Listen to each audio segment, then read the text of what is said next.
Thanks indeed, Pranesh. We are going to move beyond this story of the wrestlers, which is taking an obviously political turn, to another issue, viewers, which dates back to our pre-partition days, to our pre-independence days. Viewers, why are we doing this?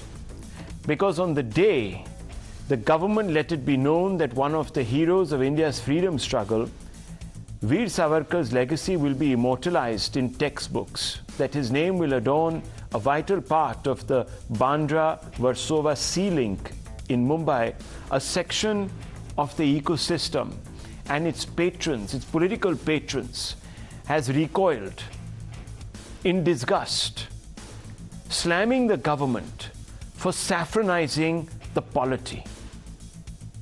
But thankfully, the Academic Council is sticking to its guns. The Academic Council that has decided to introduce a chapter on Veer Savarkar in the curriculum of graduate schools.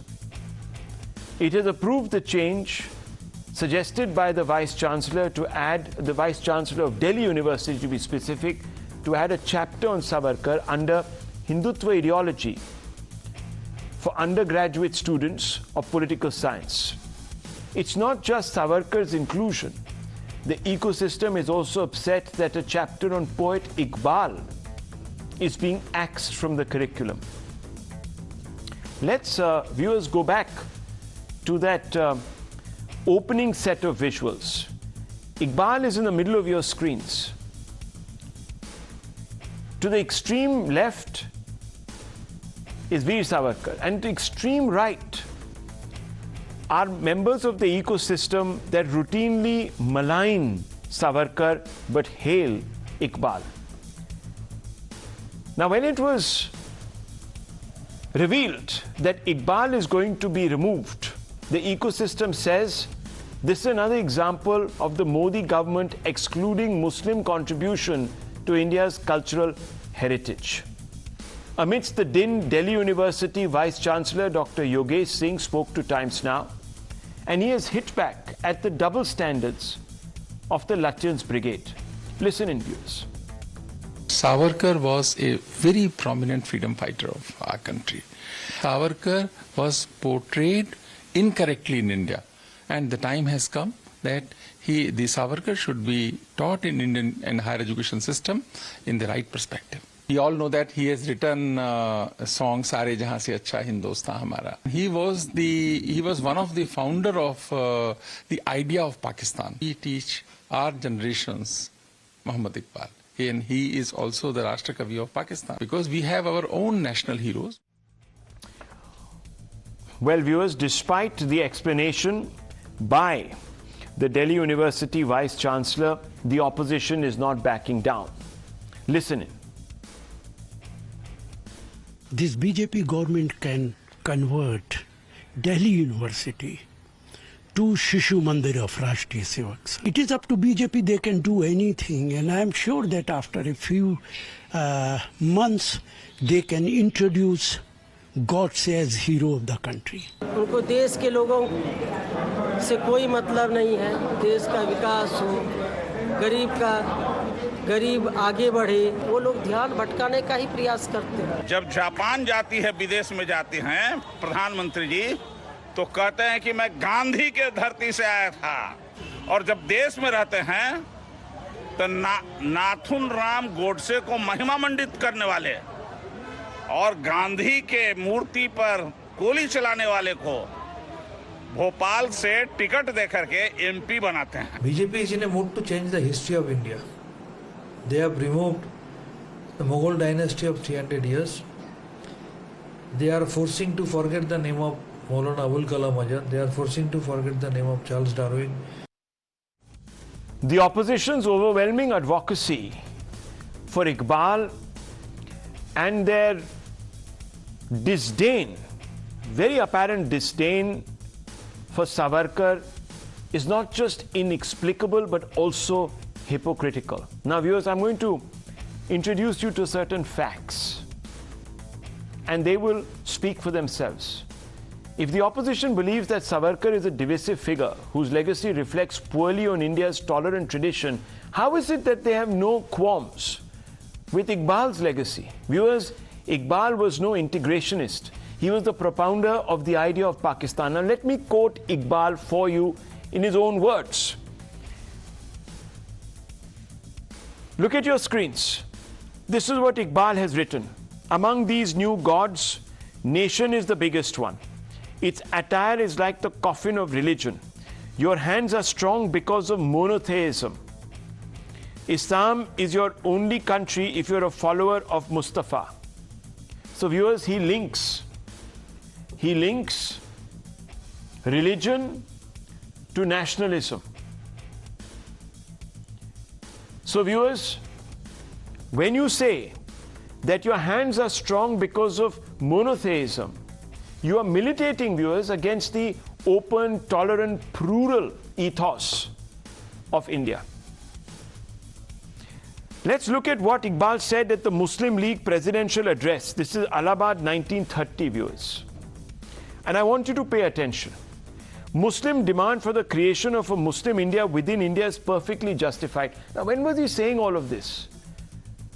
Not in 1946, not in 1945, not in 1944, not in 1943, 42. He was saying this all the way back in 1930. He had already set the partition cat amongst the pigeons. Then he goes on to say, Muslim demand is actuated by a genuine desire for free development. This is impossible, he goes on to say, under unitary government contemplated by nationalist Hindu politicians. Who are these politicians who were in a position to form a government? The Nehrus of the world. For him, even Nehru was a Hindu politician. He had already brought in the Hindu-Muslim, viewers, dimension to citizenship. He went on to say Hindu politicians want to secure permanent communal dominance in the whole of India. And it is because of people like Iqbal that we ended up having separate electorates under the British. This is what sociologist Ali Qadir writes about Iqbal, viewers. These are all facts. Iqbal used the term heretic to describe Ahmadiyya 30 times in 2 essays. This leaves no doubt as to his views on the matter. So in a sense, viewers, Iqbal was also discriminating within the Islamic fold, declaring Ahmadiyyas heretics. And you know what has happened in Pakistan, viewers, to Ahmadiyyas? They have been reduced to the status of outcasts. They are butchered. Their fundamental rights have been completely stripped of him. So it is because of people like Iqbal, who a certain ecosystem here in India celebrates, that Ahmadiyyas, viewers, who are identified by him as heretics, are being killed in Pakistan. Viewers, the Vice Chancellor says that Savarkar has been intentionally misrepresented in Indian history. The claim may not be entirely without basis. Let me also give you other facts. Contrast Iqbal's views, public views, to Savarkar's. Now I want you to watch and listen to what I am telling you. Savarkar's speech at the Hindu Mahasabha rally 1937, 7 years after Iqbal's appeal for 2 nations.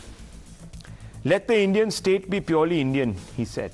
He never said, let it be Hindu, let it be Muslim. He said, let it be Indian. Let it not recognize any distinctions on the grounds of religion and race. This is the Savarkar, viewers, that secularists revile, malign. Look at his words. And who is he speaking to? Pay attention. The Hindu Mahasabha. So viewers, addressing his own constituency,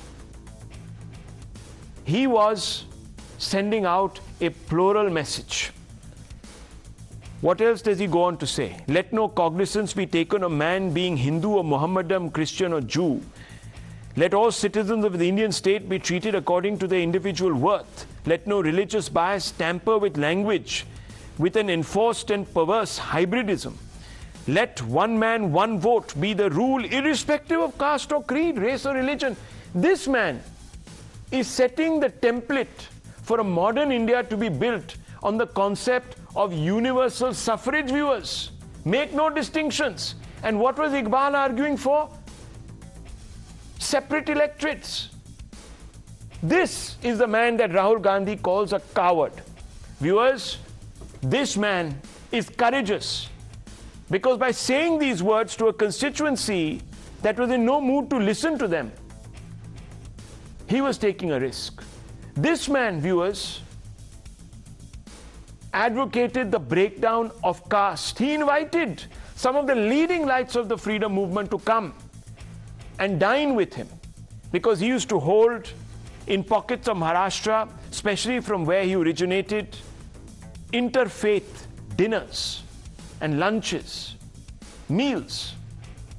And some of these great secularists did not even bother to attend. He invited them several times. So all those who are asking today, what was his contribution? This was his contribution. Viewers, let me also draw your attention to the constitution by Savarkar's Hindu Mahasabha. This is their constitution, and I'm quoting out of the Hindu Mahasabha's constitution under Savarkar. There shall be no state religion for the Hindustan, Free State, or any of its provinces. And these people called Savarkar a Hindu Rashtra proponent. Look at the extent to which we have polluted, viewers, the agency of history. And to do what? To do what? To score some brownie points? Let's open this up.